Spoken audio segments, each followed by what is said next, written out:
ఇటు భారతీయ జనతా పార్టీకి గట్టి పోటీ ఇస్తున్న వాయిసెస్లో ఇటు నేషనల్ లెవెల్లో వినిపిస్తున్న వాయిస్ అన్డౌటెడ్లీ మమతా బెనర్జీ. మమత కోట కూలుతుందా, లేకపోతే మమతకు ప్రజలు మళ్ళీ కంచు కోటన నిలబడతారా? ప్రస్తుతం దీని గురించి మాట్లాడుకుంటున్న సందర్భం. ఇప్పటికే కేంద్ర బలగాలు కూడా భారీ ఎత్తున అక్కడికి చేరుకున్నాయి. ఏకంగా 70,000కు పైగా కేంద్ర బలగాలు ఇటు బెంగాల్లోనే ఉన్నాయంటే అర్థం చేసుకోవచ్చు. ఇప్పుడు ఈ క్రమంలోనే పశ్చిమ బెంగాల్లో మళ్ళీ ఎన్నికలు జరగబోతున్నాయి. పశ్చిమ బెంగాల్ అసెంబ్లీ ఎన్నికలకు సంబంధించి షాకింగ్ అప్డేట్ ఇది. ఏప్రిల్ 29వ తారీఖున జరిగిన రెండో దశ ఎన్నికల్లో 15 పోలింగ్ కేంద్రాల్లో ఎన్నిక జరిగిన నేపథ్యంలో అక్కడ వాటిని కేంద్ర ఎన్నికల సంఘం రద్దు చేసింది. అంటే ఏప్రిల్ 29న మొత్తం 15 పోలింగ్ స్టేషన్స్లో జరిగిన ఎన్నికను కేంద్ర ఎన్నికల సంఘం రద్దు చేయడం జరిగింది. దక్షిణ 24 పరగనాస్ అంటే సౌత్ 24 పరగనాస్ అంటూ ఉంటారు. ఆ జిల్లాలో అక్రమాలు జరిగాయంటూ ఈసీకి ఫిర్యాదులు వెల్లువెత్తింది. ఇన్ఫ్యాక్ట్ ఈసీకి కంప్లైంట్స్ అనేవి రావడం జరిగింది. ఈ నేపథ్యంలోనే తాజాగా ఎన్నికల సంఘం ఈ నిర్ణయం తీసుకుంది. జిల్లాలోని 2 నియోజకవర్గాల పరిధిలో ఉన్న 15 పోలింగ్ కేంద్రాల ఎన్నికను రద్దు చేసింది ఈసీ. మే 2వ తేదీన రీపోలింగ్ నిర్వహించాలని అధికారులకు ఆదేశించింది. శనివారం అంటే ఈ రోజు ఉదయం 7 గంటలకు ఎన్నిక ప్రారంభమైంది. సాయంత్రం 6 గంటల దాకా ఈ పోలింగ్ ప్రక్రియ జరుగుతుంది.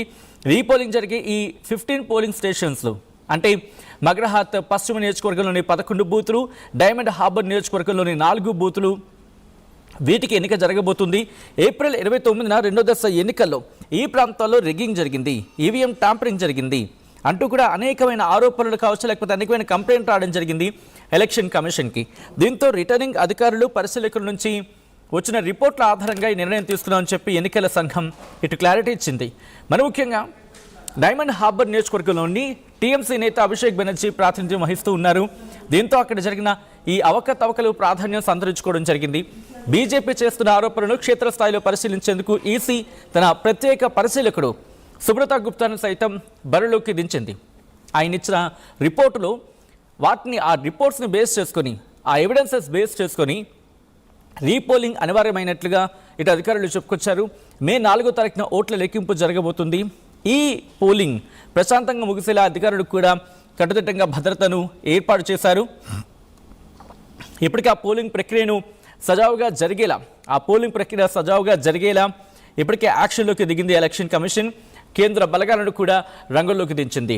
ఇటు దేశవ్యాప్తంగా బెంగాల్ ఫలితాలపై తీవ్రమైన ఉత్కంఠ నెలకొంది. ఎందుకంటే అక్కడ సిచ్యువేషన్ చూసుకుంటే కనుక రోజు రోజుకి మారిపోతూ ఉంది. ఎందుకంటే ప్రీ పోల్ సర్వేలు ఒకలా చెప్తే ఎగ్జిట్ పోల్ ఫలితాలు ఇంకోలా చెప్పాయి.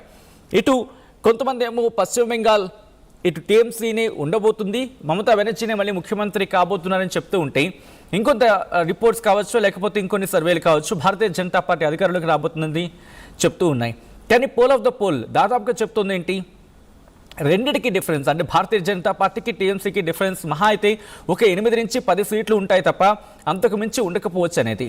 కానీ ఇటు భారతీయ జనతా పార్టీ మాత్రం దాదాపుగా 170కి పైగా స్థానాలను కైవసం చేసుకుంటాం, కొన్ని సందర్భాల్లో 200కి పైగా సీట్లు వచ్చే అవకాశం ఉందని చెప్పి ధీమాను వ్యక్తం చేస్తూ ఉంటే, మమత దీదీ కూడా ఒకటే మాట అంటోంది, మాకు ఈసారి ఎలాగైనా అబ్కి బార్ 200 పార్ అనే మంత్రం పఠిస్తూ ఉంది మమతా బెనర్జీ. ఇన్ఫ్యాక్ట్ మమతా బెనర్జీ నాయకత్వం వహిస్తున్న టీఎంసీ. ఈ క్రమంలో మీరేమనుకుంటున్నారని కామెంట్ చేసే ప్రయత్నం చేయండి.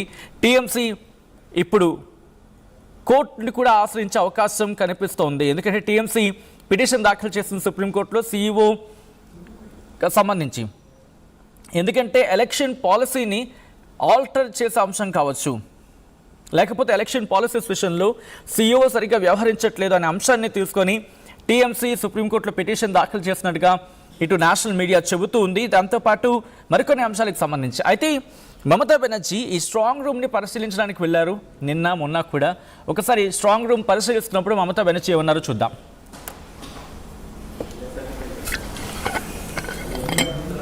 चार वॉशरूम बनाने बोला, और किया से बनाएगा उसको भी बोल दिया. जो बनाते हैं जो बार टॉयलेट होता है ऐसा टाइप का कुछ, और 2 घंटा बाद क्लीन करने का भी जरूरत होता है. तो इसी के लिए बोला आप कोई गवर्नमेंट का जो है उसका सब कांटेक्ट कर सकते हैं. दूसरी बात यह है, देखो साइक्लोन हो रहा है तो बाहर में वो लोग बारिश में भीज रहा था, जो हमारा ऑफिशियल जो एजेंट जिसको परमिशन दिया गया रहने के लिए, तो इधर में होकर 3 तल 3rd फ्लोर में कैसे देखेगा? और inside the building it was totally closed, building was totally closed, लेकिन inside the building 3rd floor 4th floor कैसे देखेगा? इधर से कोई कुछ नहीं था। तो इसके लिए तो सीसीटीवी का बंदोबस्त किया, जैसे वो देख सकते हैं नीचे में बैठ के, और उसका माथा के ऊपर में एक कोई कुछ रहने का बंदोबस्त है। तो अभी तो बारंदा में बैठा दिया सब पार्टी के लिए।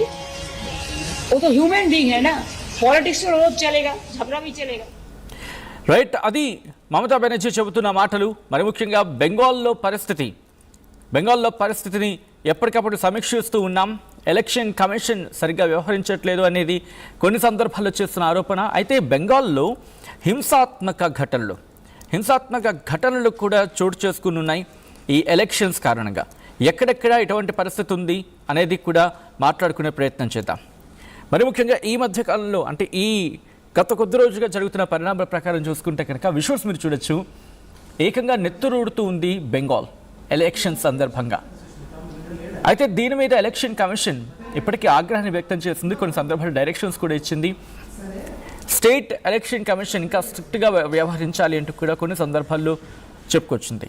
అయితే పశ్చిమ బెంగాల్ అనగానే దురదృష్టవశాత్తు పోలింగ్ శాతంలో పాటు రాజకీయ హింస కావచ్చు, ఘర్షణలు కావచ్చు వార్తల్లోకి వస్తూ ఉంటాయి.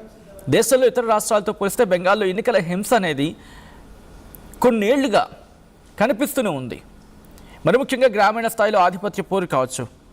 బెంగాల్ రాజకీయాలు కేవలం సిద్ధాంతాలకు మాత్రమే పరిమితం కావు. ఇక్కడ ఒక విధంగా చెప్పాలంటే ఇది రోజువారీ జీవితంలో భాగం. పంచాయతీ కానివ్వండి, బూత్ స్థాయి కానీ ఏ పార్టీకి పట్టుంటే ఆ ప్రాంతంలో వారిదే పూర్తి ఆధిపత్యం. ఆ పట్టు నిలుపుకోవడానికి, లేకపోతే ప్రత్యర్థి పార్టీ నుంచి లాక్కోవడానికి కార్యకర్తల మధ్య ఎక్కువ భౌతిక దాడులకు వెళ్ళిపోతూ ఉంటారు. అంటే ఒకరి మీద ఒకరు దాడులు చేసుకుంటూ ఉంటారు.